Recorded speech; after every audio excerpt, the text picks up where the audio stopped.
You may have seen the video I did about 18 months ago on what to eat, when to eat it, and why to eat it.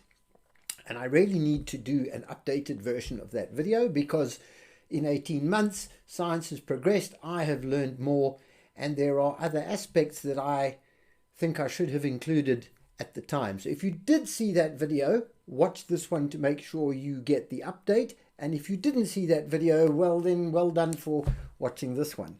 Okay.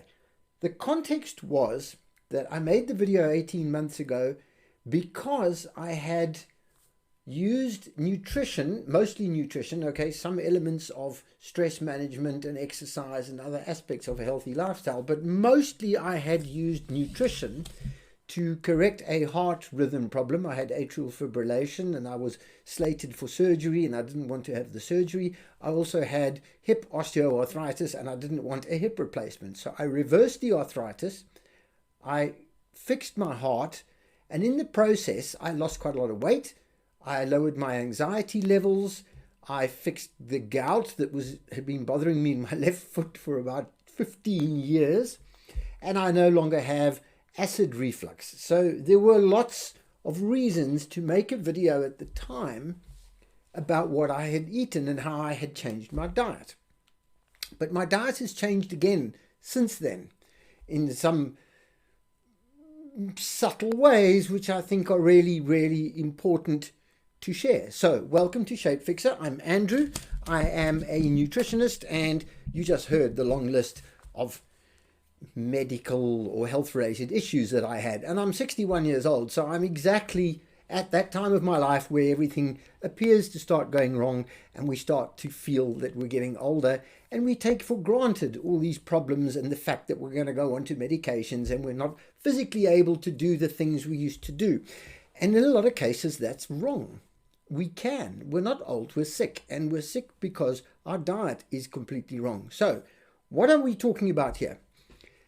First up, let's just understand, because it really does matter here, that this is about science and the difference between taking it from a scientific point of view or just accepting certain facts and believing them. The difference between science and belief is that science embraces changes and therefore can advance and improve our knowledge. Belief does not accept any changes, and so there's no advance and there's no progress. And a lot of the science that we get in younger, sort of the early part of our lives, becomes embedded in our minds as belief. And then as the science grows and knowledge expands, we don't get it. It doesn't sink in. It doesn't help us because we believe what we learned when we were at school, or what our parents taught us, or what we learned at university or college or whatever. And we get further and further behind. And nutrition, unfortunately, is one of those areas where it happens a lot. So staying up to date with the research and looking at the clinical trials and understanding how our body works makes it, at least gives us a better chance of getting it more right than wrong. Okay, it's never going to be perfect because we're always going to learn something else. But we need to engage our minds and be prepared to accept that some aspects of what we were taught might actually not be correct. So obviously when you are planning what to eat and you're deciding on your nutrition plan and your diet, there are other things that will come into it. Okay, there will be personal things that come into it, like just your personal preferences, what you can afford, what's available, where you live, cultural issues. Often they can be religious issues or they can be philosophical issues. I'm not talking about any of those. Those are important, but they're important to you just as mine are important to me. They are not the point of this video. So if you find yourself at odds with anything I'm saying here because of an ethical concept or a religious belief, or you think something sounds like it's expensive or whatever, that's not what I'm talking about.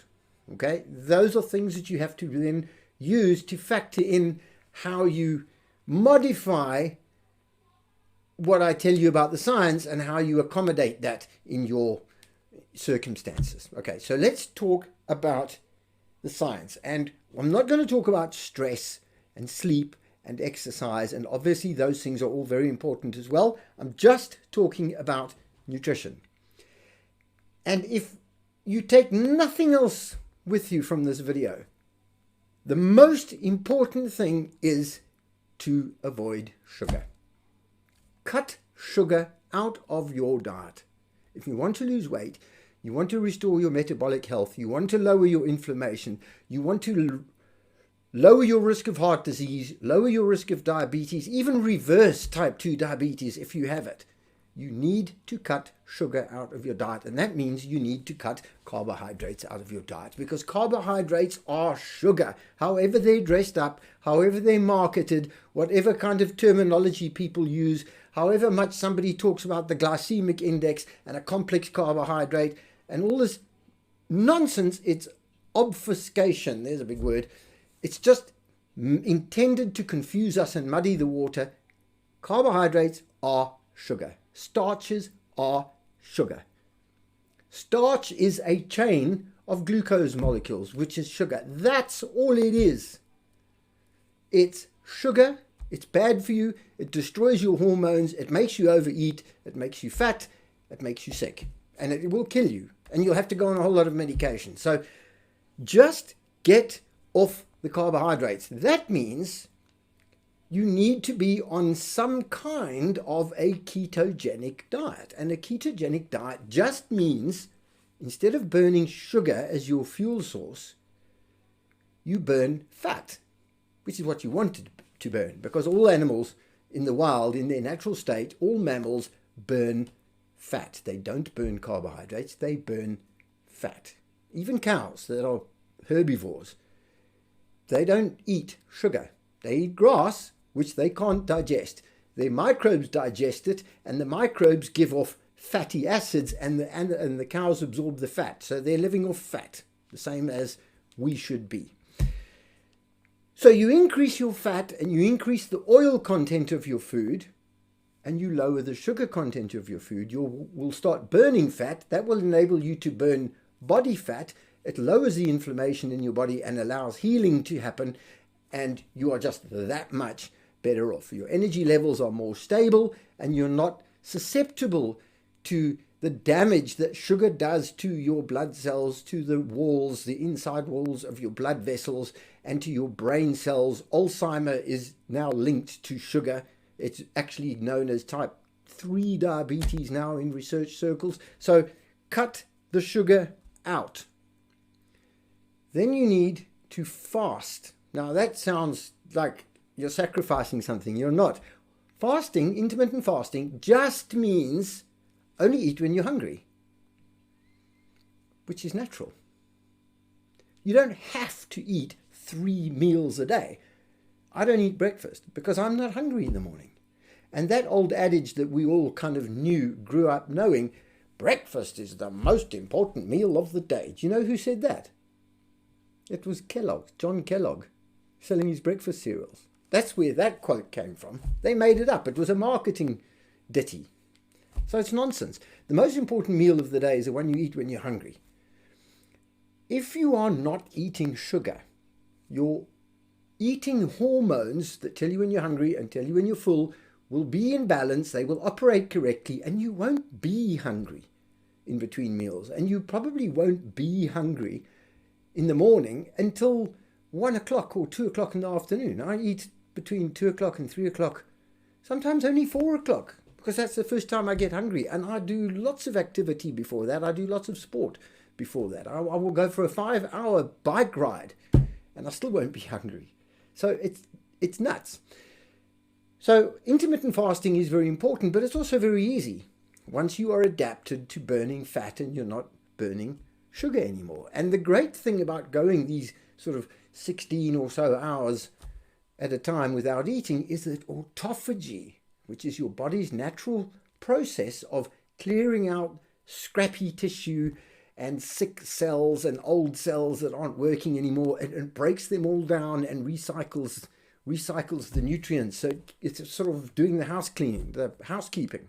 It's like having a big factory floor, and the cleaners have to come in and clean up the factory and throw away all the old boxes and tidy up the mess so that the workers can come back in during working hours and be more productive. If you're just producing and working in the factory 24 hours a day, it never gets cleaned and eventually it gets all blocked up and it doesn't work anymore. That's what happens to your body. So cut the sugar, increase the fat, allow autophagy to do its job. You will lose weight and you'll be much healthier. Now, a ketogenic diet is quite a broad term. It means you are burning fat, and the name ketogenic comes from the name of the energy molecule that is produced from fat, and it's called a ketone, as opposed to glucose, which is the sugar fuel. So you're burning ketones. There are lots of diets or eating plans you can follow that are ketogenic, because as long as they're low sugar and high fat, boom, they're ketogenic. You can be on a vegan version of a ketogenic diet, and you can be on a carnivore version of a ketogenic diet, or you can be on something in between where you eat some vegetables and some animal products, and they're all ketogenic diets. Okay, so the main thing is to cut your sugar. Now, the difference between a vegan diet and a carnivore diet is that if you're on only plants, it is just a fact of science that there are a lot of nutrients you will not get, because you can't get them from plants. You can't get vitamin B12, for example. You can't get 2 of the essential omega-3 oils. You can't get heme iron. You can't get vitamin D3. You don't get choline or proline. There are lots of things you don't get. So you can be on a vegan diet, but you need to supplement. Okay, fine. As long as you understand that and you know which supplements you need, that can work for you. You can be on a carnivore diet where you don't eat any plants whatsoever and no fruit, nothing from plants. And amazingly, you will get everything you need, because fatty meat and eggs and some high cream dairy, butter, chicken, oily fish, you will get every single nutrient you need. Now, that sounds amazing, because you immediately start thinking of things like vitamin C. Well, you do get vitamin C in meat, and not nearly as much as you do, say, in oranges and onions. But if you are eating plants, if you're eating oranges and onions, you are still getting some sugar, and sugar and vitamin C compete with each other to get into your cells. So you need quite a lot of vitamin C. So most of us on a Western diet need to take a lot of vitamin C so that enough of it will go into our cells. If you're on a carnivore diet, it'll all go into your cells. You don't need 1,000 milligrams a day. You can get by on 30 or 40, and that is in your meat. There are other things that people will tell you, that you need fiber in your diet, and fiber comes from plants. Yes, fiber comes from plants, but guess what? You don't need it. Your microbes will be absolutely fine eating peptides, which come from the proteins that you eat, instead of fiber. So all you need to do is give your gut microbes a week or two to adapt, and they will be perfectly healthy and perfectly fine.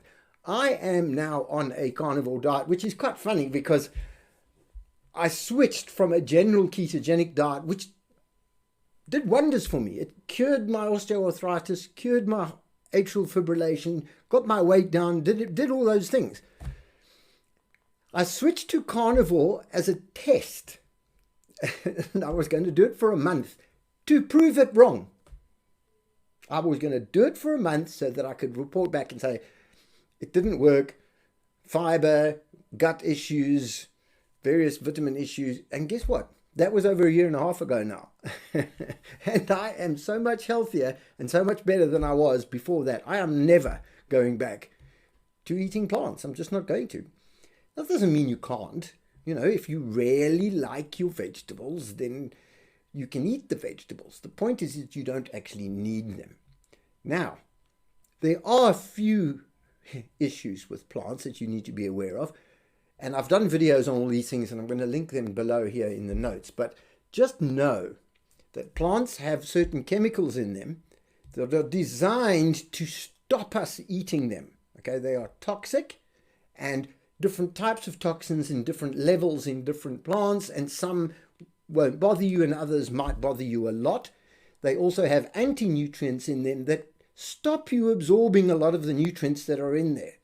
So broccoli, for example, that has magnesium in it, you won't absorb the magnesium from the broccoli. So you need to have your meat and absorb the magnesium from the meat. So you are eating what you absorb, or what your body gets is not what you put in your mouth. It's what it gets absorbed after you've chewed it and swallowed it. And if it's not absorbing into your system, it doesn't count. So plants are not that efficient or effective at nourishing us. So trending more towards animal foods is going to work better for you. Okay? And whether you like it or not, and whatever your social issues with it are, and I get it, so you work out what works for you and what you can accept. We are biologically carnivores. We just are. Our entire digestive system is built like any other carnivore. And I've done a video on that, and I'm going to link that down here as well. But you don't have a cecum for breaking down fiber. You have a long small intestine. You have a very short colon. All these things are back to front. You have very high stomach acid for breaking down protein. Herbivores have a very weak stomach acid. So you're a carnivore. Eat oily fish, eat meat, eat eggs, eat butter. Add some vegetables if you want to, but you don't need to. Don't eat fruit, because fruit is full of sugar. And even the fruits that have less sugar, and then people say, oh, they're full of antioxidants. Well, unfortunately, they're not. Yes, you can eat berries. Your antioxidant level will go up, but that's not antioxidants from the berries. That is your body producing antioxidants to fight the toxins and the results of oxidation from eating the berries.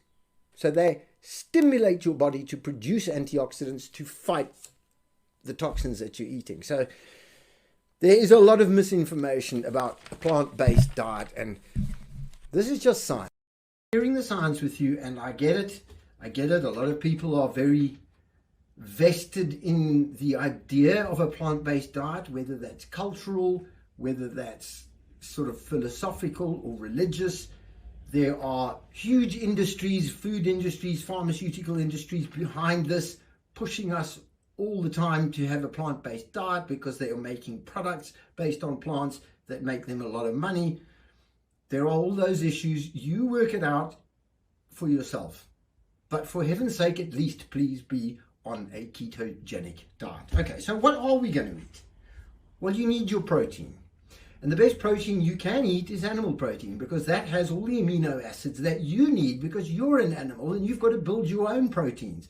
So you take that protein from the meat, break it all down into its amino acids, and rebuild your own mammal protein. You can't build mammal protein from plant protein, because it's different and it doesn't have all the same amino acids and the same building blocks. So now you have to jimmy the thing a little bit and add in some plant amino acids that aren't exactly right, and you run the risk of developing autoimmune problems when your immune system spots your protein and goes, that's not correct. That's the problem. So you really do need to have animal protein, preferably if you can. Fatty, oily animal protein. Dairy, yes, but the fat dairy, so cream, butter, cheese, yogurt, not sweetened. And don't drink milk, because there's the cream portion and then there's the non-cream portion, and that is full of sugar, lactose.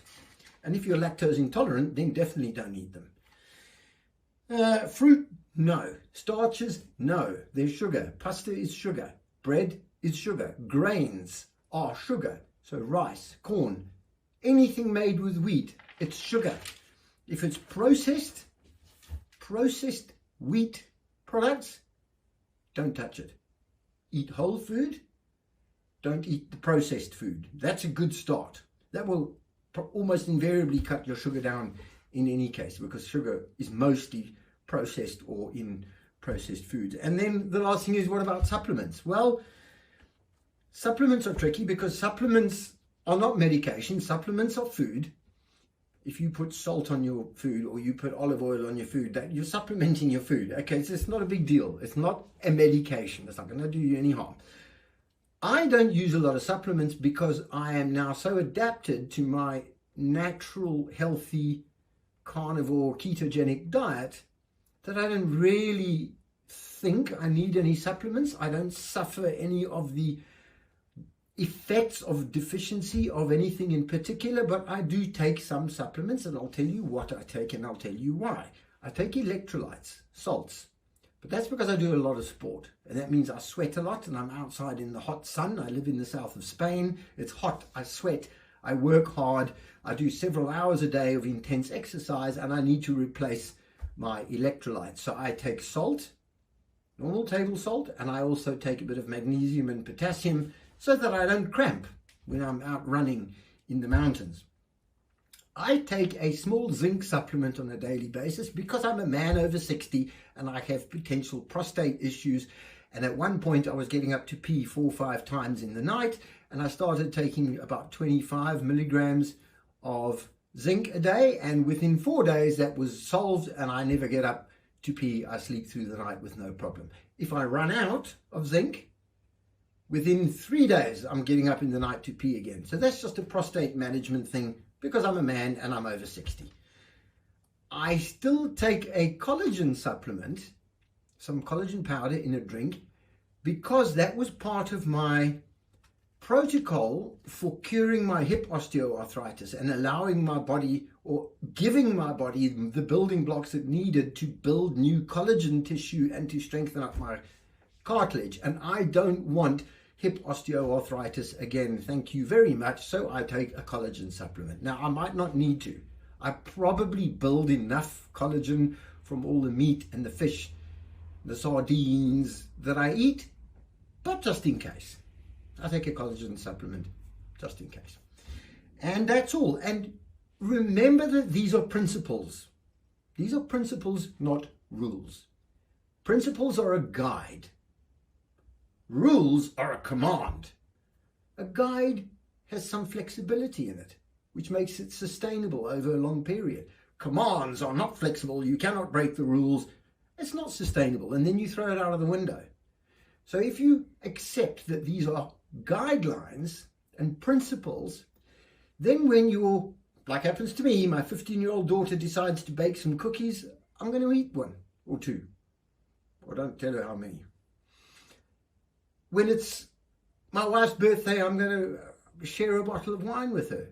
Yes, I know it's not good for me, so what? I'm not going to become an alcoholic or develop cirrhosis of the liver from having a glass of wine. But I'm just not doing it every day. So long as you understand that these are principles, you eat whole foods, you cut down on your sugar, most days you don't eat any carbohydrates, you don't cheat, then on the occasional day when there's a big birthday celebration and there's ice cream, you can have some ice cream. You know, that's fine. You'll be healthy, and the healthier you get, the easier it gets to eat properly, and the more you want to. And you will lose interest. You will begin to lose interest in cheating and eating those things that you shouldn't be eating. And when you get to that stage, that's when you know you've won. Thank you for your time. Please subscribe to our channel. I'm going to be continue making lots of new videos on this channel. Think about becoming a member of the channel so you get additional videos every week where I speak a lot more informally about lots of things.